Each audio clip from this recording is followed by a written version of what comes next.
మరి ఈనాడు జాతిపితగా చెప్పుకునే వాళ్ళు, ఉద్యమకారులని చెప్పుకునే వాళ్ళు, రాజకీయ పార్టీలు ఒక పరిస్థితిలో వైఫల్యం చెందినాయి అనుకున్నప్పుడు అన్ని రాజకీయ పార్టీలు కలిసి ఒక పొలిటికల్ జేఏసీ పెట్టుకొని ఆ జేఏసీకి చైర్మన్గా ప్రొఫెసర్ కోదండరామ్ గారిని పిల్లలకు పాఠాలు చెప్పుకునే పంతులను మనం ముందులో పెట్టుకొని తెలంగాణ రాష్ట్రాన్ని సాధించినాం.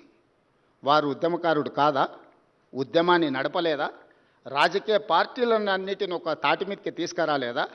కుల సంఘాలను, మత సంఘాలను, చివరికి బిచ్చగాళ్ళ సంఘాన్ని కూడా ఏకం చేయగలిగిన శక్తి, రిక్షా దొక్కుకునే సంఘాలను కూడా ఏకం చేయగలిగిన శక్తి ప్రొఫెసర్ కోదండరామ్ గారు ఆ రోజు బాధ్యత నిర్వహించలేదా?